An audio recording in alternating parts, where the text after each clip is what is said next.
Hai semua, Assalamualaikum. Selamat berjumpa lagi di Dapur Kak Nis, di mana kita akan memasak berbagai juadah menggunakan Thermomix.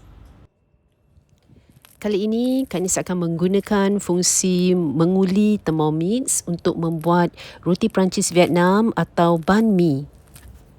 Apa yang istimewa sekali tentang roti ini ialah kulitnya yang tipis dan rangup dan dalamnya yang lembut walaupun tidak menggunakan sebarang pelembut roti.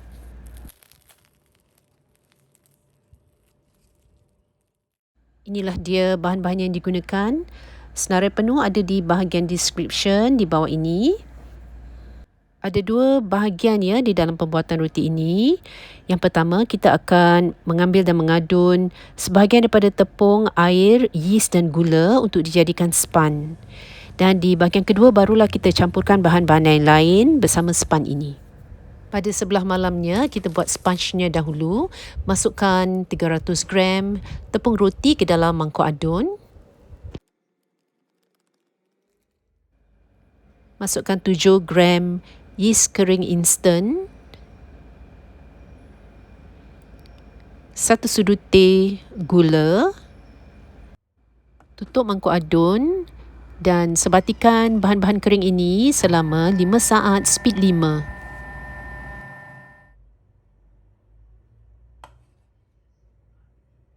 Timbang dan masukkan sebanyak 200 gram air.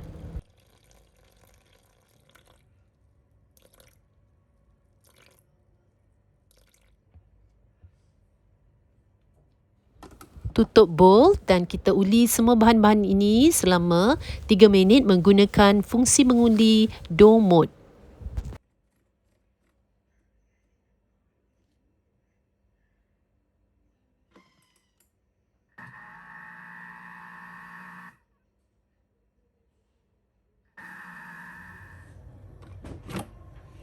Alihkan dough span ke dalam mangkuk plastik yang lain dengan cara menterbalikkan mangkuk adun dan membuka base untuk melepaskan mata pisau.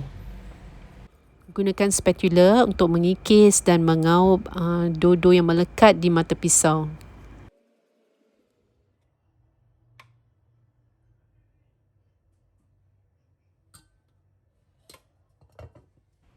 Tutup mangkuk yang berisi dough span ini rapat-rapat dan simpan di dalam peti sejuk di bahagian chiller. Simpan semalaman. Keesokan harinya, keluarkan dough span dari peti sejuk.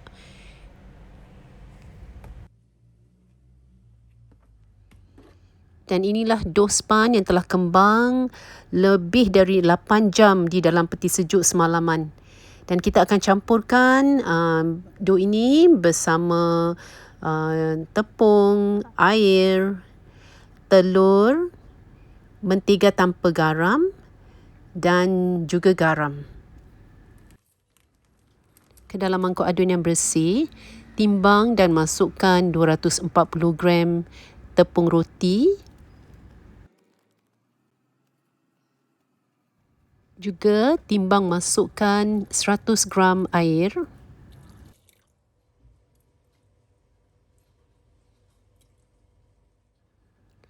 Masukkan juga telur.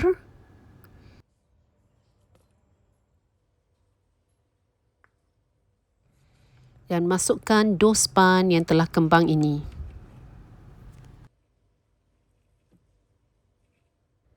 Tutup mangkuk adun dan uli adunan selama 3 minit. Perlu diingatkan, kemungkinan semasa mengguna fungsi dough mode ini, Thermomix akan bergerak. Jadi kita jangan ke mana-mana semasa fungsi ini digunakan. Jaga Thermomix kita agar ia tidak bergerak sampai ke hujung meja dan terjatuh. Itulah yang tidak kita inginkan ya. Selepas 3 minit menguli, barulah kita masukkan mentega tanpa garam sebanyak 20 gram dan juga garam halus sebanyak 8 gram.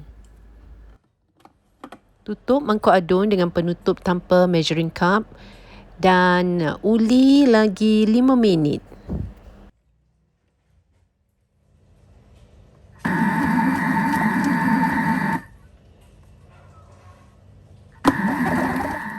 Setelah 5 minit menguli, Kak Nis check dough ya. Kak Nis tarik sedikit dough dan kelihatan dia putus ya. Bererti rangkaian gluten dalam dough ini belum kuat. Jadi Kak Nis akan uli lagi lebih kurang 3 minit.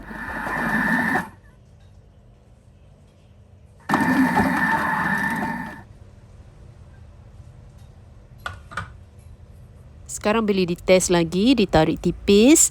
Doughnya tidak koyak, maknanya glutennya sudah cukup kuat dan doughnya sudah diuli dengan secukupnya. Taburkan sedikit tepung ke atas permukaan meja canai dan alihkan dough kita ke atasnya dengan cara menterbalikkan mangkuk adun dan melepaskan mata pisau seperti yang dilakukan sebelumnya.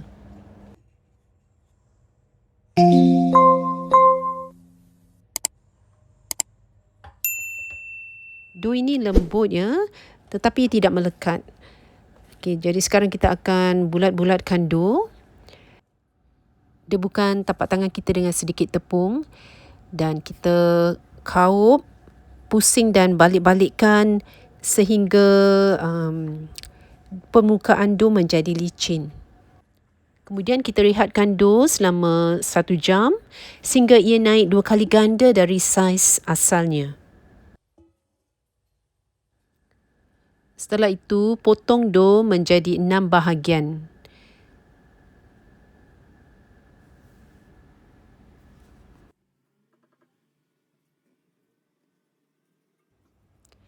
Ambil satu bahagian dough dan kita keluarkan gelembung udara di dalamnya dengan cara menghempaskannya dan melipat.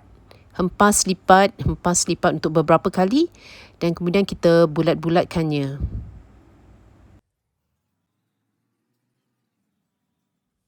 Letakkannya di tepi sementara kita siapkan bahagian dough yang lain. Langkah menghempaskan dough di permukaan yang keras akan mengeluarkan gelembung udara dan ini akan menjadikan tekstur roti kita lebih halus dan lembut. Dan roti kita juga akan naik lebih tinggi. Bila kita bulat-bulatkan dough ini, kita akan mendapatkan permukaan roti yang licin. Setelah semuanya selesai, tutup dough dengan tuala dapur yang bersih dan rehatkan selama 10-15 minit.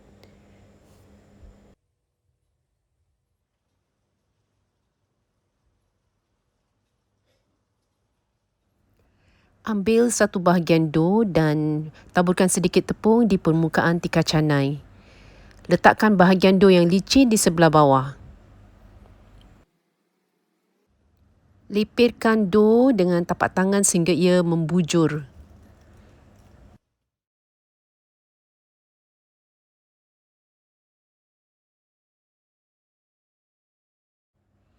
Bermula dari satu hujung kita gulung dough, kemas-kemas.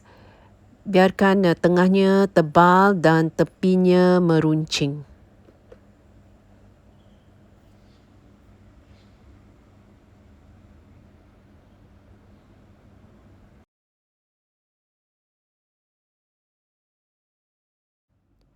Hujung dough tu kita picit dan lekatkan dia untuk cantumkan dia kepada bahagian dough yang lain.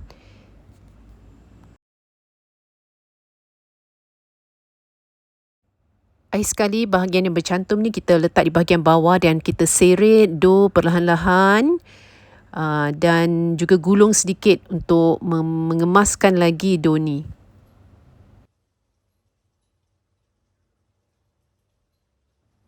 Alihkan dough yang sudah siap ini ke atas kertas kalis minyak sementara kita siapkan yang lain.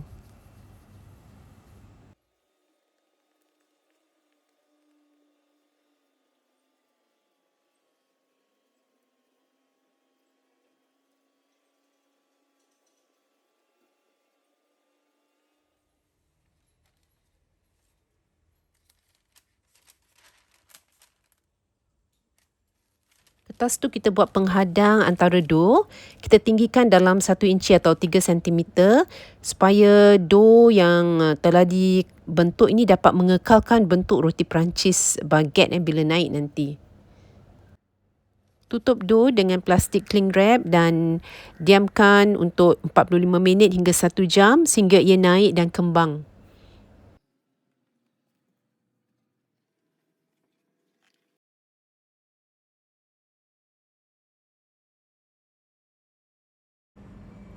20 minit sebelum membakar roti, panaskan oven dahulu ke suhu 200 hingga 230 degree Celsius bergantung kepada oven masing-masing.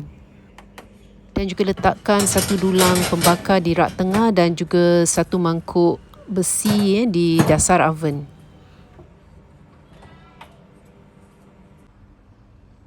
Didihkan juga dalam 200 ml air di dalam cerik. Sekarang itu sudah kembang dan naik dengan cantik dan kita sudah boleh membakarnya.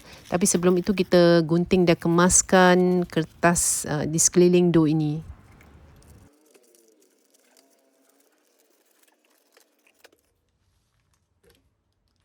Sekarang gunakan pisau yang sangat tajam seperti pisau cukur. Buat kelaran di bahagian atas dough.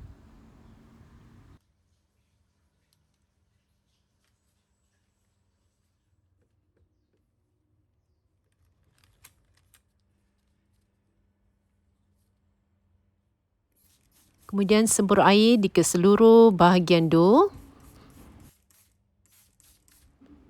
Kak Nis gunakan papan pengalih kek ini untuk mengalihkan dough ini ke dalam oven.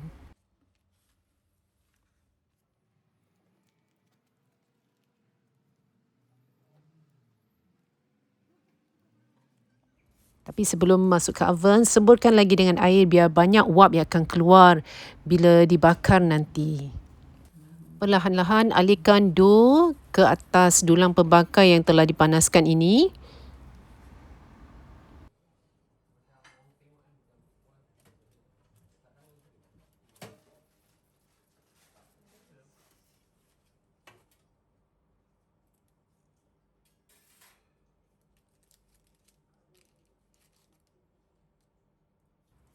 Kemudian sembur lagi dengan air kerana wap yang akan terjadi nanti akan membantu merangupkan roti kita. Tuang air panas ke dalam mangkuk besi dan tutup pintu oven cepat-cepat dan bakar selama 20 hingga 25 minit mengikut kepanasan oven anda. Ini kejadiannya selepas 23 minit membakar di dalam oven Kak Nis. Warnanya coklat keemasan dan kulitnya tipis dan rangup. Anda boleh dengar ya kerangupannya dan dalamnya lembut. Jadi anda mesti cuba membuat roti Perancis Vietnam ini ya. Dan jika anda menyukai video ini, jangan lupa like dan share kerana Kak Nis amat berbesar hati. Sekian dulu dari Kak Nis, hingga jumpa lagi. Bye.